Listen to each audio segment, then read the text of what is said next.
দেখছেন পেট খারাপ হয়েছে? এখন হচ্ছে না, পরে তো ঠিকই হবে। 90 টাকা রাখা যাবে। এই মিয়া কি করেন 90 টাকার হাতে মানে? গতকালকে নিয়ে গেলাম আমি 80 টাকা করে, এখন এসে 90 টাকা করতে। ম্যাডাম এই জায়গার দাম বেশি, অন্য দোকানে চলেন, অন্য দোকানে নিন। আচ্ছা বাদ দাও না, মাত্র 10 টাকার জন্য অন্য দোকানে যাওয়ার কি দরকার? আল্লাহ ফকিনির বাচ্চা, দেখছস ম্যাডামের দিলটা কত বড়।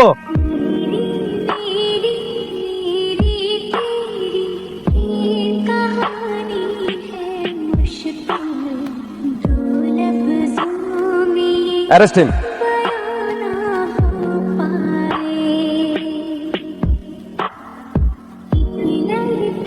আপনি শেহজাদকে অ্যারেস্ট করেছেন কেন? আমরা শেহজাদ স্যারকে অ্যারেস্ট করেছি। কই না তো। কি কিছুক্ষণ আগে আপনি বেলি রোড থেকে শেহজাদকে অ্যারেস্ট করেননি? শেহজাদ চৌধুরী তো বাবলু সাহেব ফাতেমা ম্যাডামরা বিয়ে করতে চাইছিল, তাই না? হ্যাঁ স্যার, হ্যাঁ ঠিক বলেছেন। আচ্ছা ভাই, পরে কি বিয়েটা হয়েছিল?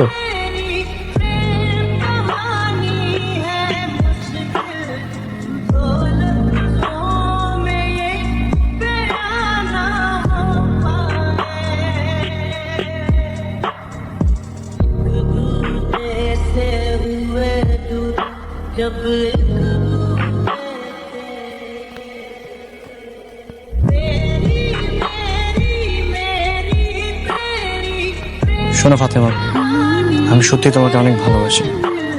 আমার উদ্দেশ্য খারাপ ছিল না, তুমি আমাকে ভুল বুঝো না প্লিজ। শোনো, আমি এই বিয়ে করতে পারবো না।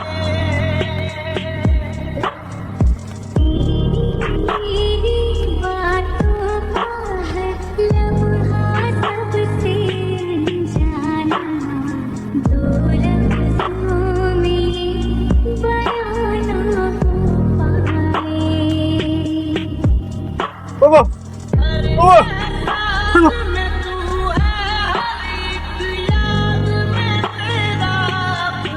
আব্বা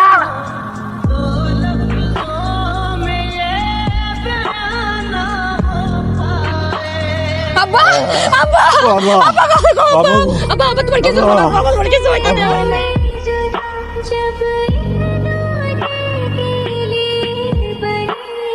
আমার চাচা, সৎ চাচা, এতটাই সৎ যে আমার পাত্তা দেয় না।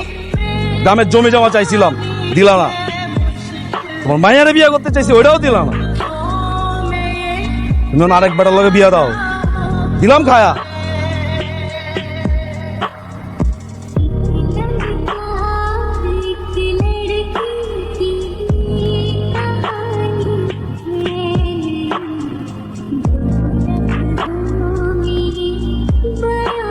সাবিত ভাই, ইমার্জেন্সি অ্যাম্বুলেন্স ডাকো।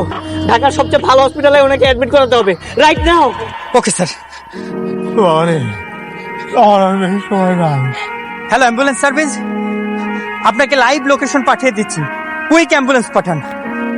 ওকে। বেশি সময় বাকি নাই, অ্যাম্বুলেন্স ঢাকা লাগবে না। আমার আমার আত্মীয় স্বজন এরা সবচাইতে বড় শত্রু। আমার ফাতেমা মারে তুমি ওদের কাছ থেকে রক্ষা করবো। তুমি পারবা, তুমি পারবা ওরে তাদের হাত থেকে রক্ষা করতে। তুমি থাকলেই রেখো বাবা, থাকলেই রেখো। আঙ্কেল আপনি চিন্তা করবেন না, আমি আছি তো আঙ্কেল। আপনার জন্য আমি সর্বোচ্চ চেষ্টা করবো, যত উন্নত চিকিৎসা আছে সেটা করার চেষ্টা করবো আঙ্কেল। বাবা আমারে একমাত্র ওই তোরে পারবে আগলে রক্ষা করতে।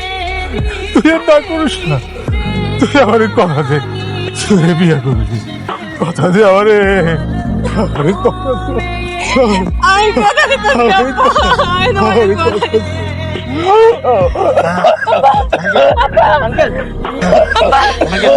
আঙ্কেল আঙ্কেল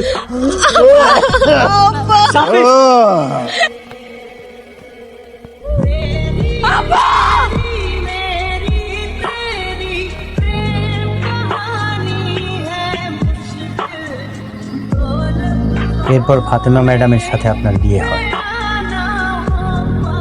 চৌধুরী বাড়িতে আপনাদেরকে রাজকীয়ভাবে বরণ করা হয়। আপনাদের দুজনের খুব সুখের সংসার কাটছিল। আমার কাছে না এই কাহিনীটা খুব শোনা শোনা মনে হচ্ছে। মানে এটা কি কোনো মুভির কাহিনী, সিনেমার কাহিনী? না স্যার, এটা সিনেমার গল্প না, এটা আপনার জীবনের গল্প।